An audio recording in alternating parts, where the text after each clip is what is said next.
영광을 받아 주소서.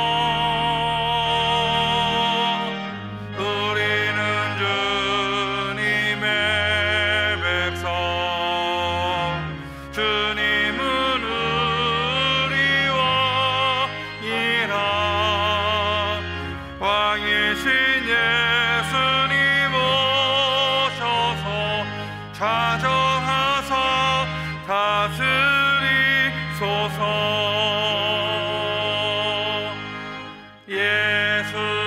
예수를 주시어 이곳에 오셔서 우리가 주께 드리는 찬양을 받아주소서. 우리는 주님의 종들, 주님은 우리 주시라. 주 대신 예수님 오셔서 이 찬양을 받아주소서.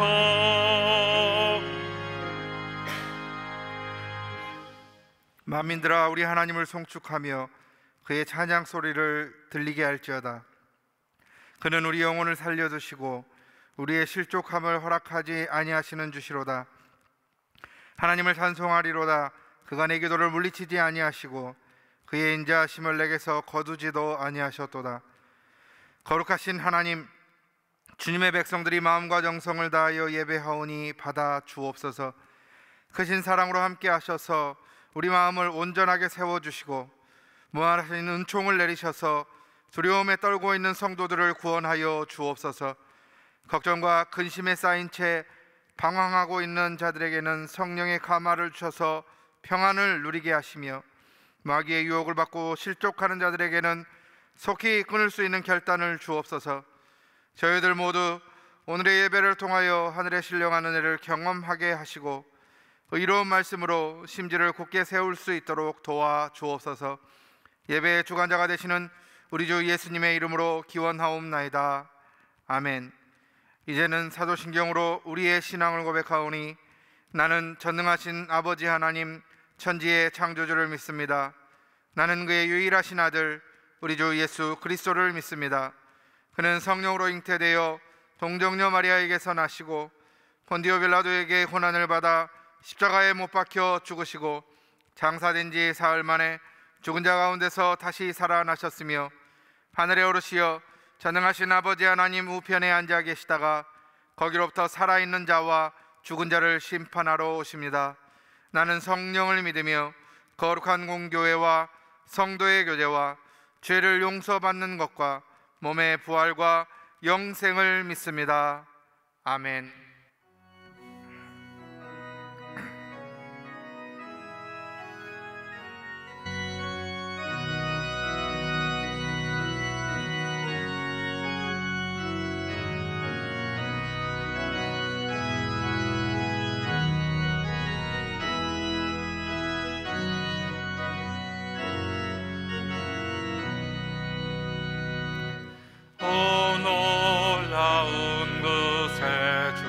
예수 내 주 참 능력의 주시로다. 큰 바위 및 안전한 그곳으로 내 영혼을 숨기시네. 메마른 땅을 종일 나 피곤치 아니하며 저 위험한 곳 내가 이를 때면 큰 바위에 숨기시고 주 손으로 덮으시네. 오 놀라운 그새 예수 내 주 내 모든 짐 벗기시네. 죄악에서 날 끌어 올리시며 또 나에게 힘 주시네.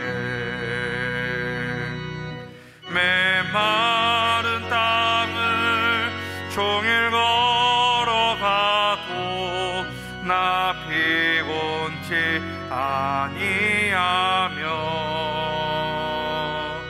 저 위험한 곳 내가 이를 때면 큰 바위에 숨기시고 주 손으로 덮으시네. 측량 다른 애로 채우시며 늘 성령에 감화주사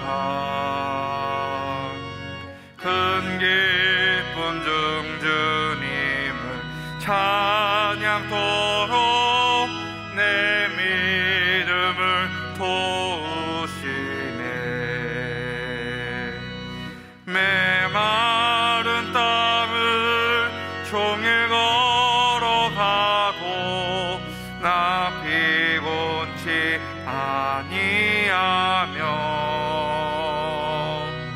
저 위험한 곳 내가 이를 때면 큰 바위에 숨기시고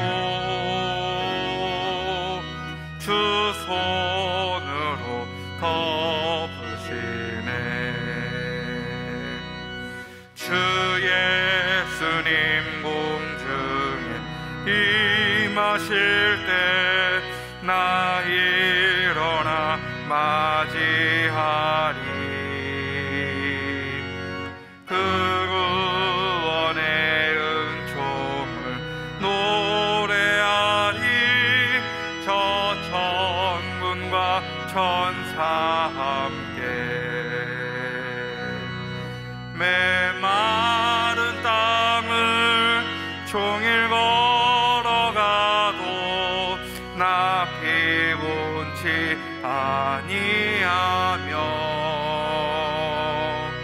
저 위험한 곳 내가 이를 때면 큰 바위에 숨기시고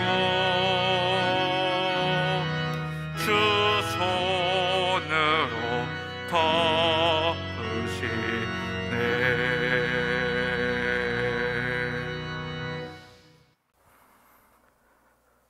존귀와 영광과 찬양을 받으시기에 합당하신 아버지 하나님, 오늘도 저희를 예배의 자리에 서게 하심을 감사드립니다.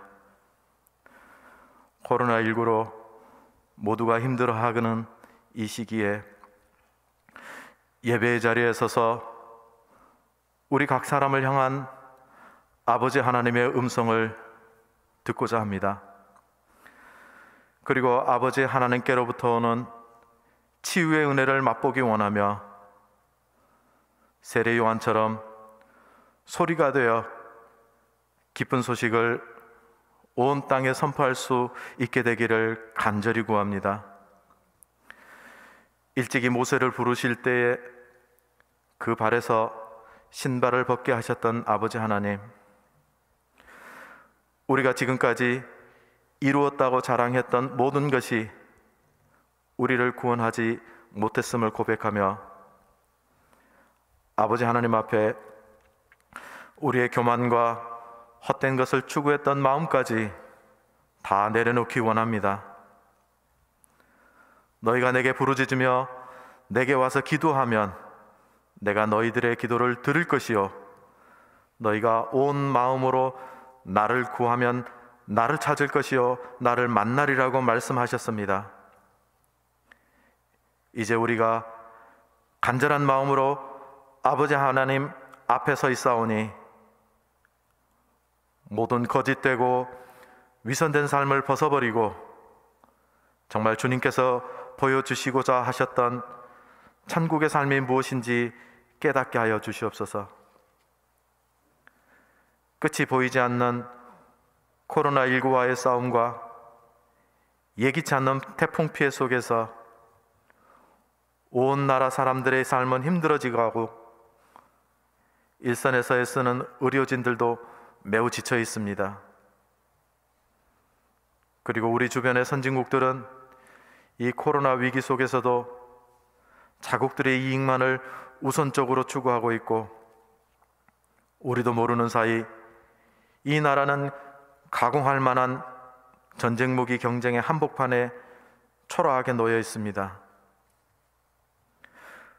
그러나 누구도 이 나라의 앞일에 대한 밝은 청사진을 보여주지 못하고 있고, 매일 들려오는 사소한 싸움들의 소리로 인해 이 나라의 밝은 미래가 그려지지 않고 있습니다. 그러나 아버지께서 일하시면 이 나라는 세계 열방 앞에서 기쁜 이름이 될 줄로 믿습니다. 아버지 하나님, 이제 누군가를 돌아보는 것도 인색해질 수밖에 없는 상황이지만 사랑 안에 두려움이 없고 온전한 사랑이 두려움을 내어 쫓는다고 하셨사오니, 이럴 때일수록 우리가 더욱 사랑과 선행을 서로 격려하게 하시고 주님 말씀대로 빛과 소금이 되어 모두에게 기쁨과 희망을 줄 수 있는 성도의 삶을 잘 살아갈 수 있도록 도와주시옵소서. 나와 내 가족만을 바라보는 삶이 아니라 주님과 동행하면서 좁은 문을 찾는 성도의 삶을 살아가도록 성령께서 우리의 삶에 빛을 비추어 주시옵소서. 이 코로나 위기 속에서도 캄보디아 선교지를 지키고 계시는 최수철 이경미 선교사님의 건강을 지켜주시고 넉넉하신 은혜로 그 모든 필요들을 채워주시옵소서. 오늘 김민영 지사님의 찬양을 통해 우리의 마음도 함께 아버지께 산제사로 올려드리기를 원합니다. 그리고 하루속히 우리 모든 성도들이 얼굴을 마주보며 서로의 삶을 격려할 수 있는 거룩한 교제를 나눌 수 있게 되기를 바랍니다. 오늘 홍성호 위임 목사님을 통해 우리에게 주시는 말씀을 통해 우리의 영이 깨어나기를 원하오며 주님의 새날을 볼 수 있는 믿음의 눈이 열리게 되기를 원합니다. 비록 온라인 예배지만 예배드리는 모든 성도들에게 성령의 충만한 은혜를 부어주시옵소서. 이 모든 간구 우리를 사랑하시고 피값으로 우리를 구원하여 주신 예수 그리스도 이름 받들고 간절히 기도드립니다.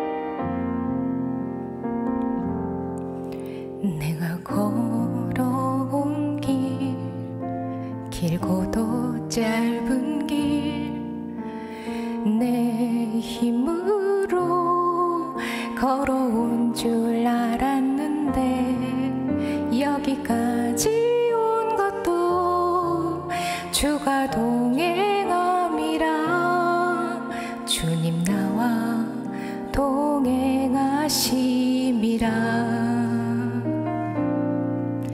때론 험한 길에서 폭풍우를 만나고, 때론 가시밭길에서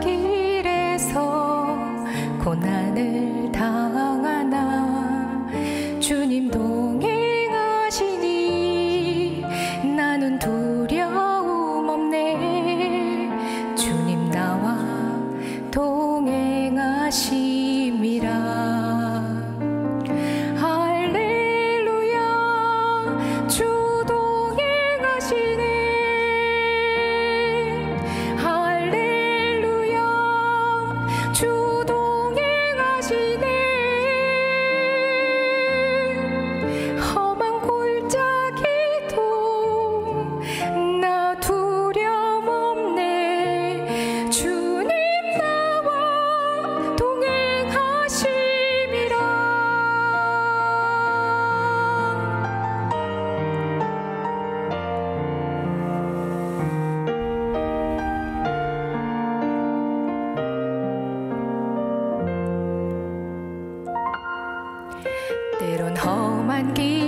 주 동행하시네.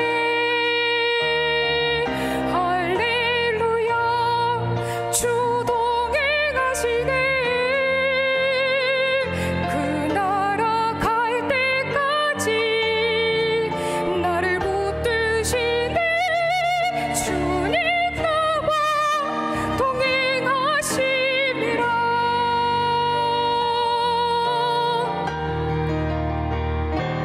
주님 나와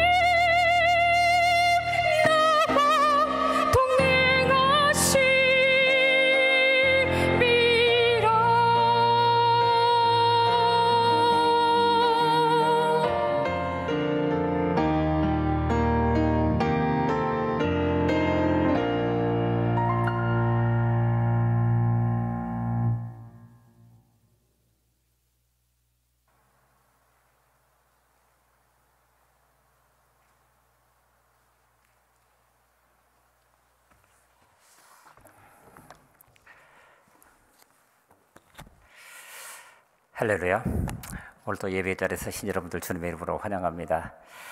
비록 오늘 우리가 온라인 예배를 통해 하나님 앞에 영광 돌리지만 우리가 만나 있을 때나 떠나 있을 때나 우리 사이를 감찰하시는 성령 하나님의 감동하심이 오늘 우리 가운데 있어 그 앞에 예배하는 우리 모두에게 하나님 주시는 기쁨, 그리고 동행하시는 그 은혜, 우리 삶을 지켜 인도하시는 그런 놀라운 은혜가 우리 가운데 충만할 줄 압니다. 특별히 오늘은 어제 연락이 왔는데 주차장에서라도 예배를 들을 수 있겠느냐고, 그래서 일교구 식구들을 중심으로 해서 지금 주차장에서 유튜브를 통해 예배하고 있는 우리 성도들도 있습니다. 주님의 전을 사모하면서 무엇보다도 하나님을 예배하는 그 마음 참 귀합니다. 하나님께서 오늘 우리의 그런 예배를 통해서 영광 받으시면서 또 오늘 우리에게 주시는 한량없는 은혜가 함께할 줄로 믿습니다. 얼마까지 계속 진행될지는 모르겠습니다만은 사회적 거리두기 2단계가 계속 진행되고 있어서 우리 교회 여전히 비대면 예배로 드립니다. 변동사항은 추후에 공지할 수 있도록 그렇게 하겠습니다. 지난주 동안에도 슬픈 소식 있었습니다. 3-29역에 윤한식 집사님 모친 되시고 정정자 집사님 시모 되시는 고 박숙자 집사님, 고흥 동광제일교회를 섬기셨는데 지난 금요일에 장례식이 있었습니다. 이 가정에 하늘 위로와 평강이 함께할 수 있기를 우리 함께 기도하면서 그렇게 하나님 앞에 설 수 있는 매 순간순간들이 될 수 있기를 간절히 바랍니다. 이제 오늘 우리에게 주시는 하나님의 말씀을 같이 나눕니다. 출애굽기 16장 2절부터 3절까지 말씀, 그리고 10절에서 15절까지 말씀 한 절 한 절 나눠서 같이 교독하시겠습니다.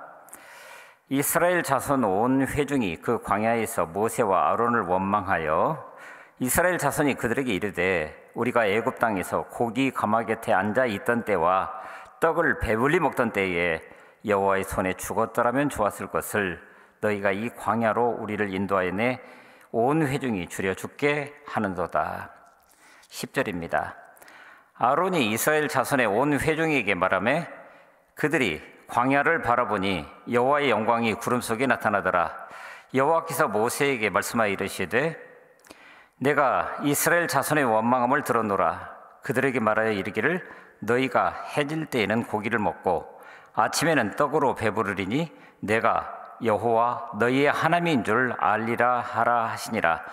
저녁에는 메추라기가 와서 진에 덮이고 아침에는 이슬이 진 주위에 있더니 그 이슬이 마른 후에 광야 지면에 작고 둥글며 서리같이 가는 것이 있는지라. 이스라엘 자손이 보고 그것이 무엇인지 알지 못하여 서로 이르되 이것이 무엇이냐 하니 모세가 그들에게 이르되 이는 여호와께서 너희에게 주어 먹게 하신 양식이라. 아멘. 바로 오늘 우리에게 주신 말씀, 이것이 무엇이냐, 이것이 무엇이냐. 오늘 우리의 인생살이 가운데서 하나님께서 허락하신 그 모든 것들을 하나씩 새겨보면서 매일 매 순간마다 이거 무엇이냐, 이것이 무엇이냐, 그리고 그에 대한 답을 찾아가는 우리 인생이 될 수 있기를 간절히 바랍니다. 한 인류학자가 아프리카에서 연구를 진행하던 중에 아프리카 한 부족의 아이들에게 한 게임을 제안을 했습니다. 조금 떨어진 나무 밑에 아이들이 좋아하는 싱싱한 과일과 음식을 매달아 놓고 제일 먼저 꼴이난 아이가 먹도록 하는 그런 달리기 게임이었습니다. 가장 먼저 들어온 아이가 맛있는 음식을 혼자 차지하고 먹을 수 있다는 것이죠. 배고픈 아이들에게 이 말이 유효했던 것인지 출발이라고 하는 신호가 떨어지자마자 아이들은 누가 먼저랄 것 없이 앞다투어서 뛰기 시작을 했습니다. 시간이 지나면서 점차 1등이 가려지고 2등, 3등이 그래서 서열이 매겨지는 것 같은 그런 상황이 있게 됐습니다. 꼬린 지점에서 이 모든 광경을 바라보면서 기다리고 있던 인류학자, 그런데 한 가지 이상한 것을 보면서 마음에 의심을 품게 됐습니다. 중간 지점을 넘어설 무렵이 되자 앞서서 달리던 아이들이 속도를 줄이더니 뒤따라오던 아이들이 모두 올 때까지 그 자리에 서서 기다리는 것이었습니다. 마지막 아이까지 모두 오고 나자 그제야 아이들 모두 함께 손을 잡고 꼬린 지점으로 들어와서 매달린 음식을 서로 나누어 먹더라는 거예요. 궁금해진 이 인류학자가 아이들에게 물었습니다. 1등을 하면 혼자 다 먹을 수 있는데 왜 모두 함께 들어왔니? 그러자 아이들이 당연하다는 듯이 이렇게 얘기를 했습니다. 나를 빼놓고 다른 친구들이 모두 슬픈데 어떻게 혼자만 행복할 수 있습니까? 이것은 남아프리카 공화국의 건국 이념이라고 하는 우분투 정신이라고 하는 것입니다. 우분투라고 하는 이 말, 반투족의 말로 내가 있기에 내가 있다, 너가 있기에 내가 있다, 이런 뜻이라고 합니다. 그것은 사람과 사람과의 관계성 속에서 나타나는 피차를 이해하고 받아들이고 용납하는 바로 그런 정신을 말하는 거겠죠. 혼자 맛있는 것을 먹는 것보다 함께 먹으면 함께 행복할 것이라고 하는 더 큰 만족을 준다라고 하는 그런 상황들을 아이들이 이미 알고 있었다라고 하는 거죠. 그러니 자신의 배만 채우겠다고 혼자 달려가지 않고 뒤따라오는 친구들을 기다린 겁니다. 자, 여러분, 오늘 우리의 현실적인 삶을 보게 되면 세상 모든 사람들이 그야말로 지쳐 있습니다. 쓰러질 직전입니다. 아니, 이미 쓰러져 있는 것 같은 그런 상황을 우리에게 보여줍니다. 그야말로 모두 위로와 격려가 필요합니다. 그래서 성경은 바로 이 땅 가운데 메시아가 오실 것을 이야기하면서 그분이 오시면 위로하라, 내 백성을 위로하라 라고 굉장히 중요한 선포가 이루어지고 있는 것을 보게 됩니다. 그런데 여기 위로라고 하는 그 단어를 보게 되니까 강하게 숨을 내쉬다, 그런 뜻을 가지고 있더라는 거예요. 그러니까 위로는 바로 강하게 숨을 내쉬는 것, 숨 막히는 세상에서 바로 이렇게 숨을 쉴 수 있게 해주는 것.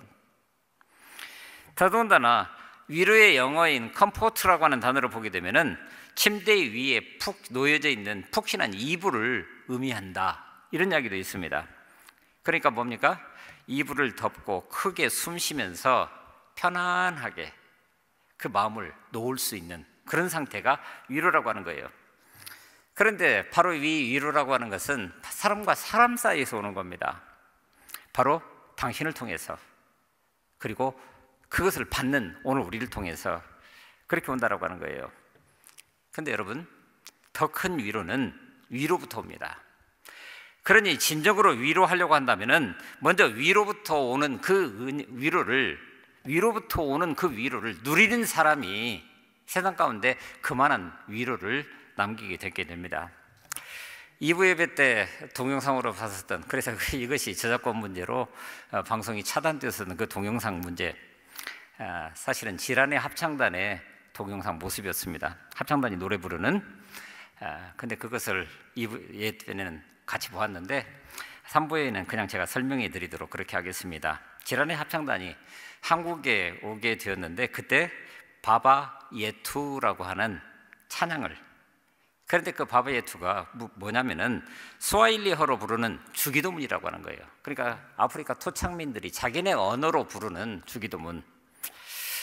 그런데 거기에서 갑자기 마음에 충격으로 다가왔었던 한 구절이 있었습니다. 그게 뭐였냐면, 우리는 주기도문을 외울 때 이렇게 얘기를 합니다. 오늘 우리에게 일용할 양식을 주시고. 근데 그 지란의 합창단을 통해서 부르는 주기도문에 보게 되니까 바로 그게 오늘 저희를 굶지 않게 하시고, 이렇게 번역이 되어 있더라는 거예요. 자, 여러분, 오늘 우리에게 일용할 양식을 주시고 라고 하는 것은 그냥 통상적으로 받아들이는 그런 언어인데, 이들이 노래 부르면서 오늘 저희를 굶지 않게 하시고, 이게 좀 충격적으로 다가왔습니다. 그도 그럴 것이 이 지라니 합창단이 세워지는 과정을 보게 되면은 아프리카 케냐의 수도 나이로비 외곽에 있는 고르고초라고 하는 마을을 중심으로 해서 거기서 살아가는 아이들을 함께 모아 합창단을 조직한 거예요. 근데 이 고르고초라고 하는 이 단어는 특별히 그 말로 쓰레기 더미를 의미한다는 겁니다.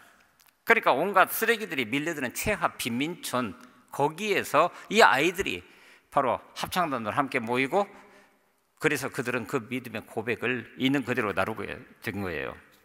마을 사람들 대부분 일용직 근로자였고, 아이들은 먹을 것과 벌이가 될 만한 것들을 구하기 위해서 쓰레기장을 뒤지는 그런 모습들이 그 마을의 일반적인 풍경이었습니다. 그러니 처음 이 합창단을 조직하게 될 때 이 마을 어린이들의 눈에는 힘이 없었다고 그랬습니다. 지독한 가난함 때문이기도 했지만 무엇보다도 미래에 대한 아무런 소망을, 희망을 찾을 수 없기 때문이었다, 그렇게 얘기를 합니다. 하지만 이 마을 출신 어린이들로 구성된 지란이 바로 좋은 이웃이라고 하는 뜻을 가지고 있는 그 합창단, 바로 지금 그 쓰레기 더미에서 희망의 메시지를 노래하고 있더라는 거예요. 그게 바로 바바 예투입니다. 스와힐리어로, 그들의 토착 어려인 스와힐리어로 우리 아버지, 하늘에 계신 우리 아버지. 그런데 그 아버지는 오늘 우리에게, 오늘 이날 저희에게 굶주리지 않게 하시는 그런 하나님, 그 하나님을 고백하면서 그로 인해서 이제 세상을 향해서 그 소망을 같이 나눌 수 있는 그런 노래를 부르고 있더라고 하는 거예요. 여러분, 오늘 본문 한번 같이 보십시다. 이스라엘은 우여곡절 끝에 애굽에서 벗어났습니다. 오늘 본문 1절 말씀을 보게 되면은 이스라엘 자손의 온 회중이 엘림에서 떠나 엘림과 시내산 사이에 있는 신광야에 이르니 애굽에서 나오는 둘째 달 15일이라, 이렇게 말합니다. 한 달이요, 곧 그다지 많은 시간이 흐르지 않은 그때. 그런데 그 정도 시간이라고 한다면 그 무엇보다도 마음이 한껏 부풀어서 이제 자유의 몸으로 애굽을 떠나올 때 준비해서 왔었던 그 식량도 바닥을 드러낼 그때입니다. 바로 먹고 사는 문제가 코앞에 닥친 거예요. 그러니 어떻게 해요? 오늘 말씀을 보시게 되면은 이스라엘 자손 온 회중이 그 광야에서 모세와 아론을 원망했다라고 본문이 시작되고 있습니다. 그러고 보니 출애굽한 이스라엘 백성들이 광야길 가는 내내 달고 살았던 것은 바로 이 원망과 불평이더라는 거예요. 가혹한 노예에서 벗어나 자유로운 몸이 되었으면 일단은 감사하는 마음이 먼저일 것 같아 보이는데, 이스라엘 백성들은 애굽을 빠져나오자마자 원망하기 시작했다라고 하는 겁니다. 바로의 군대가 다가오는 것을 보고는 여호와가 오늘 우리를 이끌어내어서 죽게 할 것이라고 원망을 했습니다. 홍해가 갈라지고 애굽 군대가 몰살당하는 것을 보고 춤을 추고 노래했지만 곧 이어서 광야에 들어가자마자 물이 쓰다고 원망했습니다. 하나님은 물론 그 말씀을, 그 원망을, 그 불평을 들으시자마자 쓴물을 단물로 바꿔주시고 이렇게 말씀하십니다. 나는 너희를 치료하는 여호와라고. 하나님은 불평하는 백성들을 향해서 진노하지 않았습니다. 단물로 바꿔주시고 자상하게 치료해 주셨습니다. 그리고 바로 이어서 물샘 12과 종려 70그루가 있었던 엘림, 거기에서는 참 쉼이 있었습니다. 그러나 광야는 광야, 다시 다음 목적지 궁극적으로는 가나안을 향해서 여전히 광야길을 가야 한다라고 하는 거예요. 그래서 이제 이스라엘 백성들이 엘림과 시내산 사이에 있는 광야에 들어가는 것이 오늘 본문의 시작입니다. 남동쪽으로 더 깊은 광야로 이스라엘 백성들이 들어가고 있는 모습을 보게 됩니다. 그런데 바로 그 광야에서 이스라엘 자손 온 회중이 모세와 아론을 원망하여 뭐라고 그랬습니까? 3절 말씀 우리 같이 보실까요? 제가 표준 세번역으로 읽어드립니다. 차라리 우리가 이집트 땅 거기 고기 가마 곁에 앉아 배불리 음식을 먹던 그때에 누가 우리를 주의 손에 넘겨주어서 죽게 했더라면 더 좋을 뻔하였다라고 얘기를 합니다. 한마디로 너희들은 지금 우리를 이 광야로 끌고 나와서 이 모든 회중을 다 굶어 죽게 하고 있다, 이렇게 얘기하고 있는 겁니다. 이것은 우리의 현실을 있는 그대로 보여줍니다. 눈앞에 닥쳐오는 그 어려움은 사람을 조급하게 만들어갑니다. 게다가 하나님이 은혜로 보여주신 그 권능도 그렇잖아요.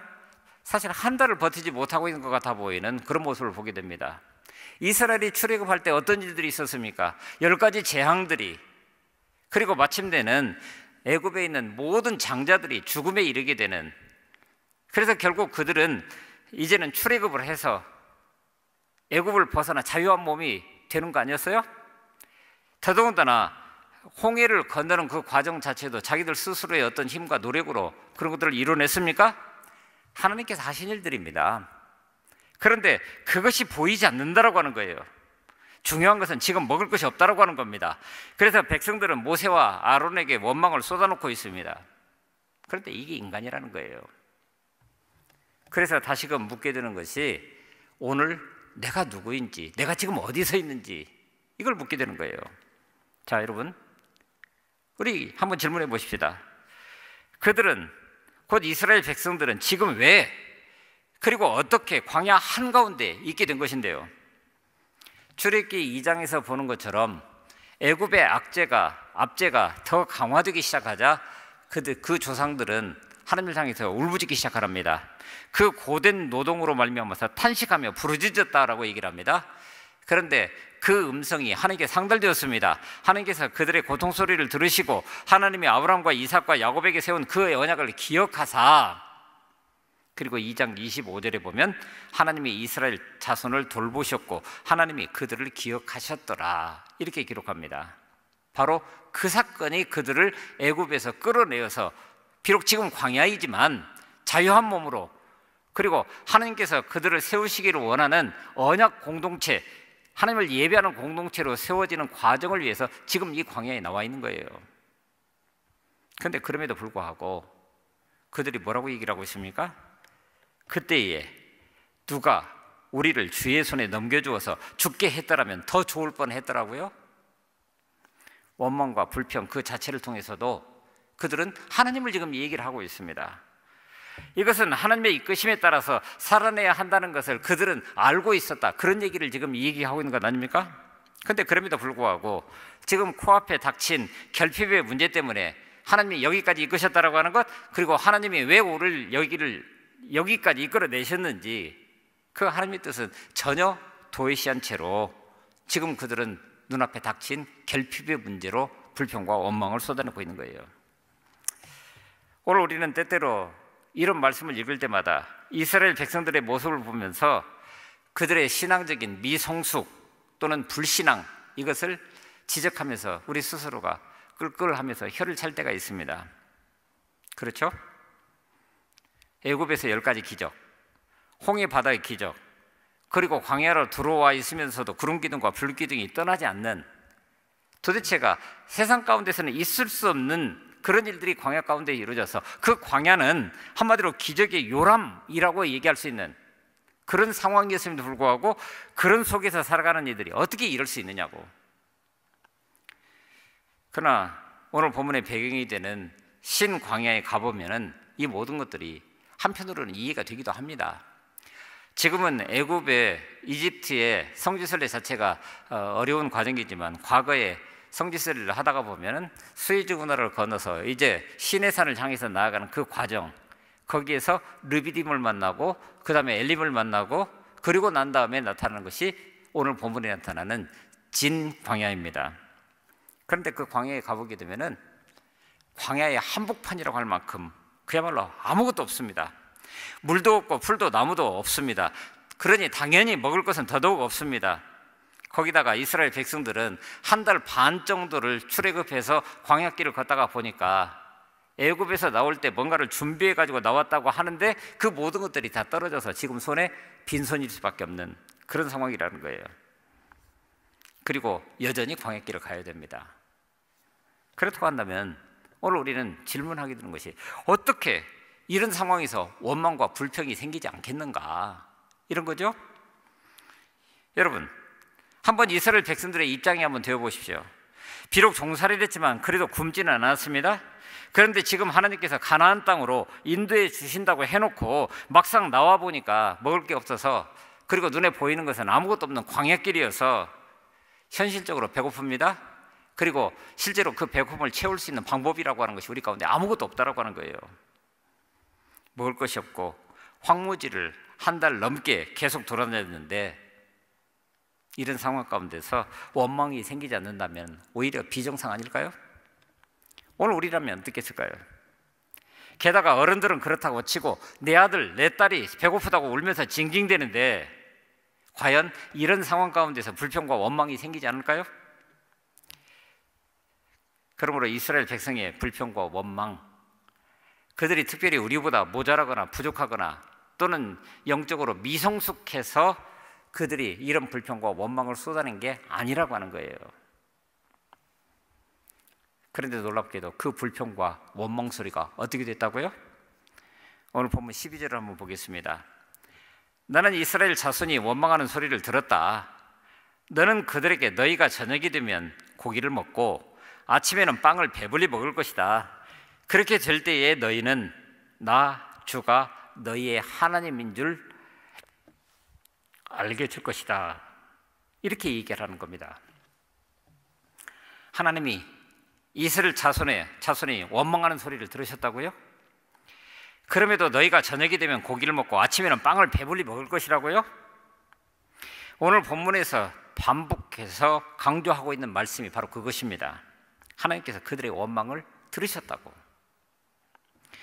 이스라엘 백성들이 불평하는 것을 하나님이 거듭 들으셨습니다. 하나님은 4번이나 오늘 본문을 보시게 되면 7절, 8절, 9절 그리고 12절에서 내가 이스라엘 백성들의 원망 소리를 들었다라고 반복해서 이야기하고 있습니다. 그렇죠? 하나님은 그런 분이십니다. 오늘 우리의 고통을 그것이 불평과 원망이라 할지라도 들으십니다. 하나님이 원망하는 백성들에게 어떻게 응답하셨습니까? 심판하시겠다고 그랬습니까? 너희들은 불순종한 그런 종족들이니까 차라리 광야 한복판에서 다 없어지는 한이 있더라도 그렇게 심판하셨습니까? 아니요. 역으로 너희를 위해서 하늘에서 먹을 것을 내리겠다 이렇게 하셨습니다. 한마디의 책망이나 진노의 말씀도 거기에는 없습니다. 하나님은 그들의 원망을 받아주셨습니다. 그 원망을 이해하셨습니다. 공감해 주셨습니다. 그리고 오늘 본문에 나타난 그대로 그들의 문제를 해결해 주셨습니다. 그런데 여러분, 오늘 우리는 여기서 꼭 기억해야 될 것이 하나 있습니다. 하나님은 왜 그들의 잘못에 대해서 아무런 지적도 하지 않고 원망을 그냥 들어주셨을까요? 중요한 것은 이것입니다. 하나님은 이스라엘 백성들의 모세와 하나님에 대한 불평과 원망을 이스라엘 백성들의 그 부르짖음을 이해는 하시되 곧 인간적으로 볼 때는 충분히 이해가 되지만 하나님은 이스라엘의 원망을 정당하다고 하시지는 않으셨다라고 하는 거예요. 그러니 그렇게 그 원망을 다 들으셨다는 것은 뭔가 이유가 있다라고 하는 것을 우리는 금방 알 수 있습니다. 그게 뭐죠? 12절 말씀입니다. 그렇게 될 때에, 그러니 너희들이 불평과 원망을 지금 쏟아내고 있고 그러므로 해결책이 없다라고 하나님을 향해서 또 모세를 향해서 불평하고 원망하고 있는 그때에, 근데 놀랍게도 하나님께서는 저녁이 되면 메추라기로, 아침이 되면 만나로 먹이시겠다고 약속을 해주셨습니다. 그렇게 될 때에 너희는 나 주가 너희의 하나님임을 알게 될 것이다 라고 이야기를 합니다. 그러지 뭡니까? 딱 하나, 당신이 택한 백성에게 하나님의 하나님됨을 알게 되는 것, 그것을 지금 얘기하고 있는 겁니다. 그런데 그게 먹는 문제와 관련이 있다고 하는 거예요. 여러분, 오늘 우리에게서도 이것은 마찬가지입니다. 먹는 문제는 소위 오늘 우리가 살아가는 삶 속에서 의식주라고 하는 것은 굉장히 중요한 요소입니다. 육신을 가지고 있기 때문에 그렇습니다. 그런데 놀랍게도 바로 그런 과정을 통해서도 하나님은 오늘 우리에게 보여주시고자 하는 것이 있고 오늘 우리로 깨달아 알게 하고자 하는 것이 있었고, 그게 뭐냐라고 하는 거예요. 오늘 본문을 보면 그런 말씀이 나옵니다. 너희가 저녁이 되면 고기를 먹고 아침에는 빵을 배불리 먹을 거라고요? 그런데 거기에서 특별히 말씀을 준비하다가 제 눈이 머물렀던 것이 그 고기를 먹고라고 하는 것이었습니다. 메추라기입니다. 고기를 먹고. 그런데 그 고기가 히브리 말로 보니까 바사르라고 하는 단어라고 하는 거예요. 바사르. 그런데 이 바사르가 하나님의 말씀 가운데서 여러 번 등장하고 있는데 그때마다 굉장히 중요한 의미를 담고 있다고 하는 겁니다. 예를 들면 사도행전 2장 11절에 보면 하나님이 말씀하시기를 말세에 내가 내 영을 모든 육체에게 부어주리니 라고 하는 말씀이 나옵니다. 그때 그 모든 육체라고 하는 그 자체가 칼바사르라고, 지금 너희가 저녁이 되면 고기를 먹고라고 하는 말과 동일한 단어를 쓰고 있다고 하는 거예요. 말세에 내가 내 영을 모든 육체에게 부어주리니 너희의 자녀들은 예언할 것이요 너희의 젊은이들은 환상을 보고 너희의 늙은이들은 꿈을 꾸리라 하는 바로 그 육체를 말하고 있습니다. 오늘 우리들 말하는 거죠. 근데 놀랍게도 이 말씀이 창세기 6장에 보면은 또 다른 의미로 이야기되고 있는 것을 보게 됩니다. 창세기 6장 1절에 보면 사람이 땅 위에 번성하기 시작할 때 그들에게서 딸들이 나니 하나님의 아들들이 사람의 딸들의 아름다움을 보고 자기들이 좋아하는 모든 여자를 아내로 삼았다라고 얘기를 합니다. 그런데 그런 상황을 두고 하나님께서 말씀하십니다. 나의 영이 영원히 사람과 함께 하지 아니하리니 이는 그들이 육신이 됨이라 라고 얘기를 합니다. 바로 그때 그 육신이 바사라입니다. 하나님의 영이 떠나버려서 내 보기에 좋은 대로 행하는 그 육신. 근데 놀랍게도 그 육신이 사도행전 2장에서 요엘 선지자의 말을 그대로 받아들여서 말세에 내가 내 영을 그 모든 육체에게 부어주신다고요? 그래서 오늘 우리는 주님의 말씀을 다시금 기억해낼 수 있어야 됩니다. 마태복음 4장 1절에 보게 되면은 예수께서 성령에 이끌려서 마귀에게 시험을 받으시려고 광야로 가십니다. 40일을 밤낮으로 금식한 후에 줄입니다. 그때 시험하는 자가 나와서 이 얘기를 합니다. 네가 만일 하나님의 아들이거든 명하여 이 돌들로 떡덩이가 되게 하라. 지금 네 육체가 가지고 있는 그 문제를 해결을 하라는 거예요. 하나님의 아들이니까 충분히 할 수 있지 않느냐. 그런데 그럼에도 불구하고 예수님께서 말씀하십니다. 사람이 떡으로만 살 것이 아니요 하나님의 입으로부터 나오는 모든 말씀으로 살 것이라 라고 이야기를 하고 있습니다. 뭘 말하고 있습니까? 오늘 우리의 육신 굉장히 중요합니다. 하나님께서 선물로 주신 것이기 때문에 그렇습니다. 그런데 적어도 오늘 우리가 믿음의 사람이라고 한다면 오늘 육신으로만 살아가는 이것이 아니라 오늘 우리가 진실로 이 땅을 아름답게 살아갈 수 있는 길이라는 게 도대체 뭐냐? 하나님이 이스라엘 백성들을 광야로 이끌어내시는 것은 그들을 괴롭히려고 그렇게 이끄신 것입니까? 아니요. 그들이 오늘 우리가 우리의 입술로 고백하는 그 하나님이 도대체 어떤 분이시냐라고 하는 것을 제대로 알 수 있도록 하기 위해서, 그래야 그들이 애굽에서 나왔을 뿐만 아니라 장차 가나안 땅에서 택함 받은 하나님의 백성으로 그 땅을 아름답게 살아낼 수 있는 거 아니겠어요? 그래서 오늘 그 육신을 향해서 이렇게 얘기를 하고 계시는 겁니다. 네가 먹고 배부르리니 그때 내가 여호와 너희의 하나님인 줄 알리라, 이렇게 말씀하고 계시는 거예요. 과연 이스라엘 백성들이 공경에 처하자 이 땅 가운데 만나를 내려주셨습니다. 13절, 14절에서 얘기하는 그대로입니다. 그런데 놀랍게도 그 만나가 내리는 것 그 자체가 4절에서 이미 말씀하신 그대로 보라 내가 너희를 위하여 하늘에서 양식을 비같이 내릴 거라고 분명히 말씀하십니다. 그러면 백성이 나가서 일용할 것을 날마다 거둘 것이고, 그런데 놀랍게도 하나님께서는 그렇게 하시는 과정을 통해서 다시 한번 확인하고자 하시는 것이 그들이 내 율법을 준행하나 아니하나 내가 시험하려고 하는 거다, 그렇게 말씀하십니다. 만나가 구체적으로 무엇을 의미하는지는 정확히 알 수는 없습니다. 비처럼 내려주시겠다고 하셨기에 서리와 같다라고 표현했을지도 모르겠습니다. 학자들에 따라서는 광야 한복판에서 자라가는 그 나무들에서 나오는 어떤 진액, 이런 것과 관련이 되어 있다라고 이야기하기도 합니다. 그러나 중요한 것은 그들이 먹었었던 만나라고 하는 그것이 진짜 무엇을 말하는 것인지 규명하는데 오늘 본문의 핵심이 아니라는 거예요. 중요한 것은 하나님이 불평하는 백성들의 필요를 채워 주셨다라고 하는 겁니다. 그래서 15절 말씀을 보게 되면 이스라엘 자손이 그것을 보고 그것이 무엇인지 몰라서 서로 이게 무엇이냐, 이것이 무엇이냐라고 묻습니다. 모세가 그들에게 말합니다. 이것은 주께서 너희에게 먹으라고 주신 양식이다 라고 얘기를 합니다. 하나님이 주신 양식. 그렇다고 한다면 그 양식이 내 손에 들어오게 될 때 그 양식 자체에 오늘 우리의 눈이 가는 것이 아니라 그 양식을 주시는 하나님이 도대체 어떤 분이신지를 알고, 그러므로 오늘로부터 해서 그 만나를 겪을 때마다 이게 무엇이냐 질문하면서 내일로 향해서 나아가라라고 하는 명령인 것을 보게 됩니다. 이게 뭐냐고요? 정답은요? 모세는 얘기를 합니다. 이것은 주께서 너희에게 먹으라고 주신 양식이다. 인간은 상황에 따라서 한없이 변합니다.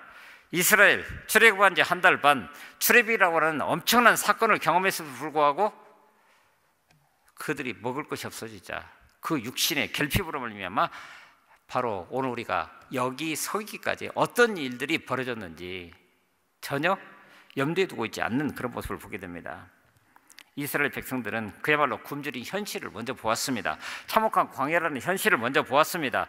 하나님이 이스라엘을 향해서 그들을 여기까지 인도하실 때 분명한 목적이 있어서 하나님의 뜻이 거기에 있어서 그렇게 했음에도 불구하고, 그러니 이스라엘은 바로 그 하나님의 마음을 먼저 보았어야 함에도 불구하고 지금 현실적으로 다가오는 결핍의 문제를 두고 가장 먼저 불평과 원망을 터뜨려 놓은 거예요. 그러니 결국 그런 상황 가운데서 이 만나와 메추라기는 광야 한복판에서도 하나님의 변함없는 사랑을 오늘 우리로 기억하게 한다라고 하는 것입니다. 여러분 보십시오. 저나 여러분들 예수를 나의 주로 고백하는 그런 사람으로 여기 섰습니다. 바로 그 순간부터 오늘 우리를 불러서 여기 세워주셨다고 한다면 하나님은 분명한 목적을 가지고 오늘 우리로 바로 내일을 살아갈 수 있도록 이끄신다라고 하는 거예요. 마지막까지 직접 그렇게 이끄실 겁니다.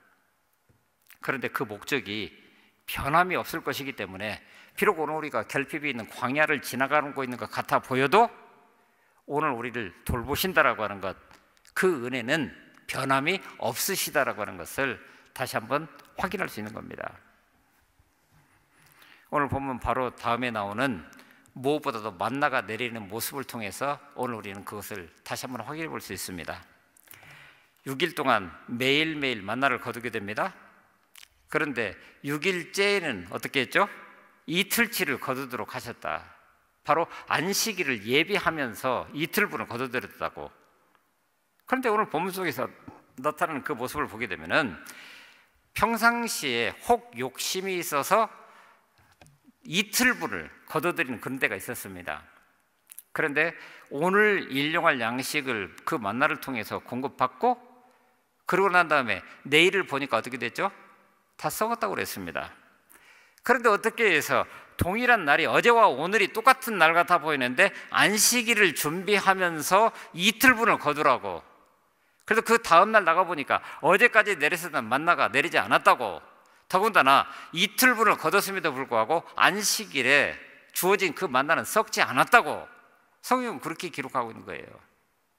자, 여러분, 이게 납득이 되십니까? 인간적인 생각과 인간적인 판단으로 보게 될 때 이게 과연 말이 되는 얘기예요? 평상시에는 이틀분을 거둬들였을 때 그것이 다음 날까지 유지가 안 됐는데 안식일에는 그 2배를 거둬들이라고 하는 말씀을 따라서 거둬들였더니 이튿날도 멀쩡했다고요? 이런 기적의 과정을 통해서 바로 안식일을 가르쳐 주시고 그 안식일이라고 하는 것 자체가 하나님 앞에 나 자신을 세운다라고 하는 것을 이야기를 하고 있는 것이고, 그래서 오늘 우리는 안식일의 영성이라고 할까요? 바로 이런 모습들을 여기서 확인하고 있는 겁니다. 이런 기적의 과정을 통해서 날마다 거두도록 하시고 필요한 만큼만 거두게 하셨고, 그리고 안식일을 지키면서 거두어 갈 수 있도록 오늘 우리 인생을 그렇게 이끄셨다라고 하는 거예요. 그래서 결국 이것은 우리에게 너무나 소중한 삶의 비결을 있는 그대로 보여줍니다. 바로 하나님의 말씀을 따라 사는 삶이 오늘 우리 인생의 근간이 되어야 된다고. 그래서 오늘 말씀을 정리해가는 광야 한복판에 있었던 사건들을 정리해가면서 신명기 8장 3절에 보게 되면 모세를 통해서 이런 말씀을 선포하게 됩니다.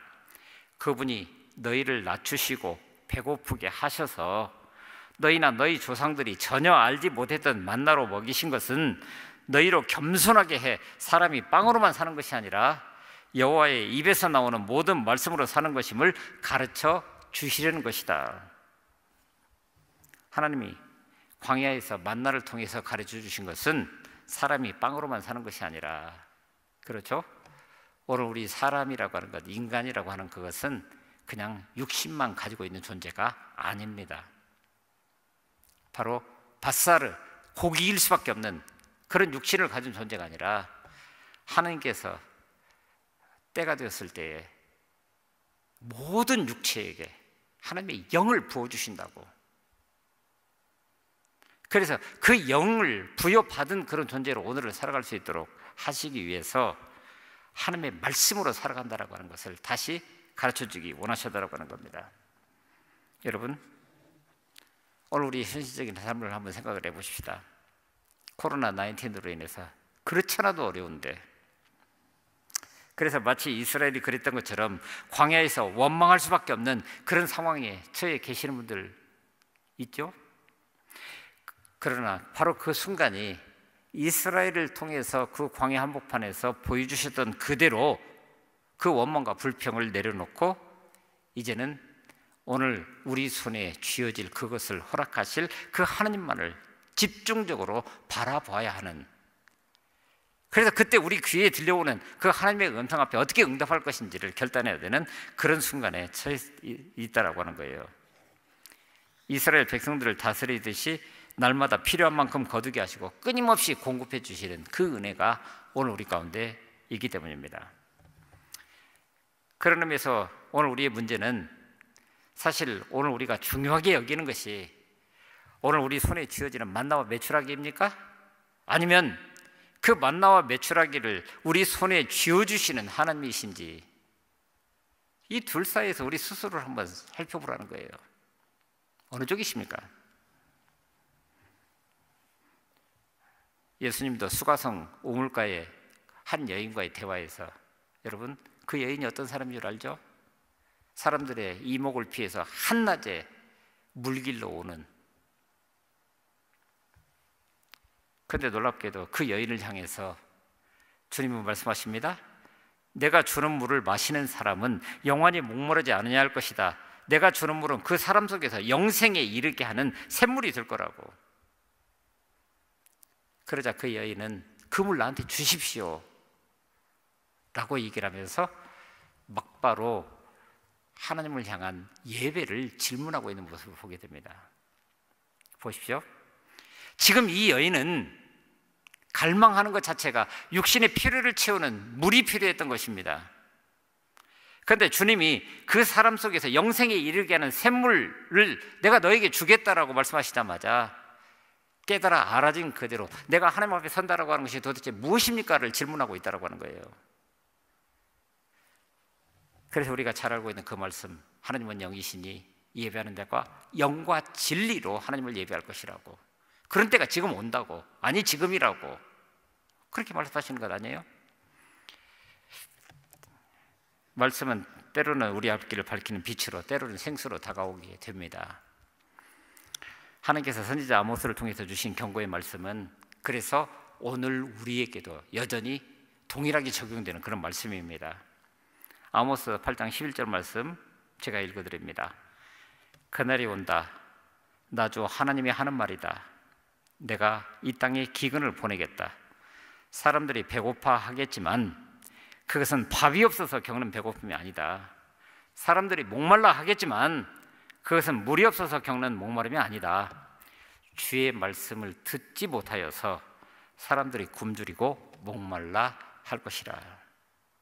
여러분, 오늘 우리의 현실은 우리 스스로를 옥죄이면서 결핍으로 가득하게 하고, 그러나 그 결핍을 채우기 위해서 이리저리 애쓰고 수고하지만 채워지지 않는 그런 상황 속입니다. 그래서 그런 상황을 두고 오늘 우리는 말씀의 기근 시대라고 이야기할 수밖에 없는 것이 현실이라는 거예요. 홍수 때 오히려 마실 물이 부족한 것처럼 말씀의 홍수 속에서 살면서도 우리는 참 말씀을 듣지 못한 채 방황하고 있습니다. 그 말씀이 없어서 우리 삶이 무겁습니다. 말씀의 빛을 따라 걸으면 쉬운 인생인데, 그런데 오늘 우리가 지금은 왜 흔들리고 있는지, 당장의 필요에, 그야말로 결핍에 온통 정신을 쏟다가 보면은 오늘 우리가 어떤 사람으로 여기 서 있는지, 바로 예수를 나의 주로 고백할 때 주님께서 우리에게 일상적으로 베푸시는 그 은총과 그 기적이 함께하고 여전히 말씀으로 우리를 이끌어 가시는 그 하나님 앞에 설 수 없는 것이 우리의 현실이라고 하는 것을 너무나도 잘 압니다. 여러분, 그러나 꼭 기억하십시오. 하나님은 믿음 없는 것 같은 그 백성들을 버리지 않으셨습니다. 여전히 품고 가셨습니다.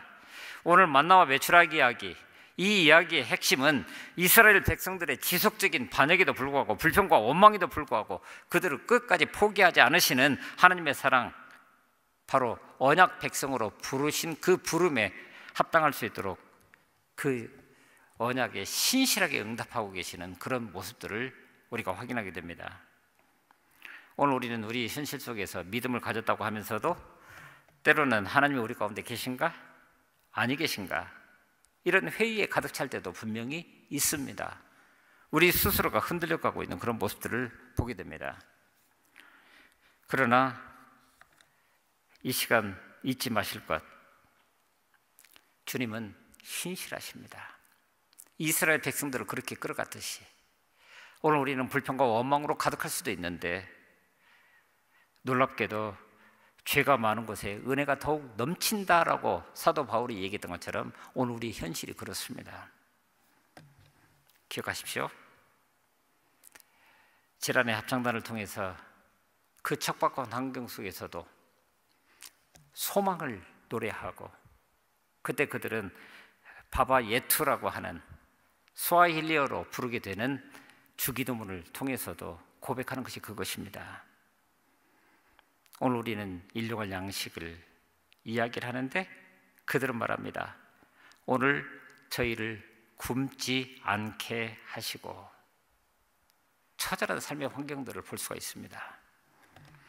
그러나 오늘 그들에게뿐만 아니라 오늘 우리에게도 그야말로 일용할 양식으로 만나와 메추라기를 예비하시는 하나님, 바로 그분이 나의 하나님. 그래서 그들은 바바 예투, 바로 우리의 아버지라고 고백하고 있는 겁니다. 하늘에 계신 우리 아버지, 오늘 저희를 굶지 않게 하시는 그 하나님, 그 아버지, 이것이 오늘 우리가 다시 한번 오늘 우리 스스로의 형편을 살펴보면서 하나님 앞에 어떤 모습으로 서고 있는지를 다시 한번 마음속에 새길 수 있어야 됩니다. 하나님, 신실하신 하나님이십니다. 어제와 오늘 그리고 내일을 향해서까지.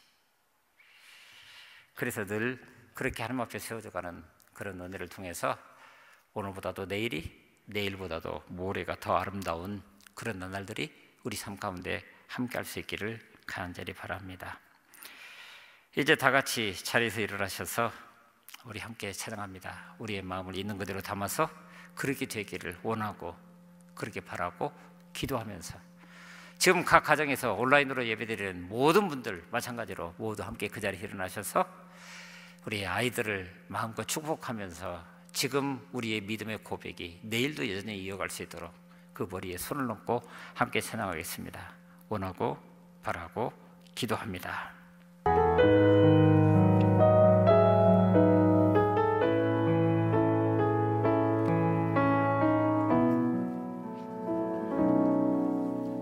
이 세상을 살아가는 동안에 나의 힘을 의지할 수 없으니 기도하고 낙심하지 말 것은 주께서 참 소망이 되심이라. 주의 길을 걸어가는 동안에 세상의 것 의지 주셨으니 감사하고 낙심하지 말 것은 주께서 참 기쁨이 되심이라.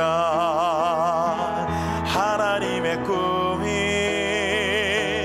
나의 비전이 되고 예수님의 성품이 나의 인격이 되고 성령님의 권능이 나의 능력이 되길 원하고 바라고 기도합니다.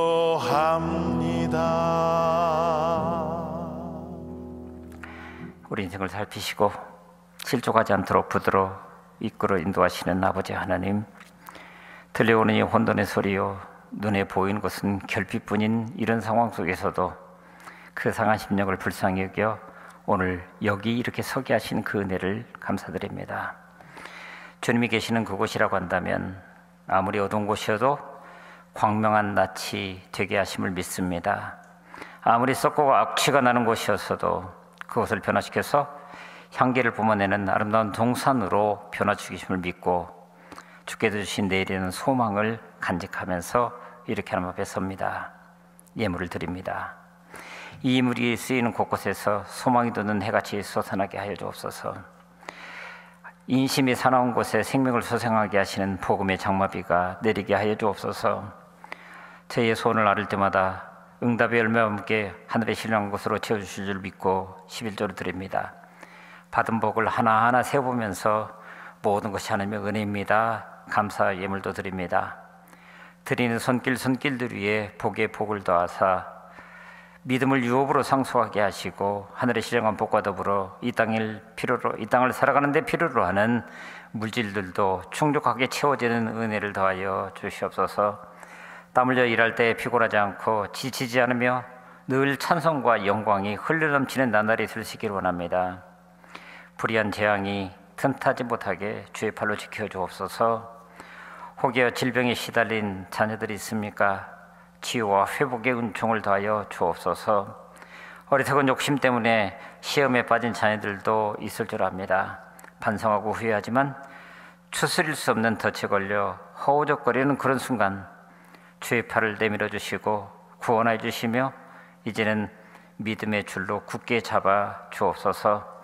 그러므로 매일 말씀을 묵상하며 또 주 앞에 우리의 소원을 간구하면서 매일 매순간이 주님과 동행하는 그런 나날들이 될 수 있기를 원합니다. 그래서 말씀하신 그대로 시절을 쫓아 과실을 맺어가는 그런 은혜가 오늘 우리 삶을 풍성하게 할 수 있기를 원합니다. 하나님께서 오늘 우리 기억할 줄 믿습니다. 그 하나님 바바 예투 저희를 굶주리지 않게 하시고 바로 그런 하나님이신 것을 믿습니다.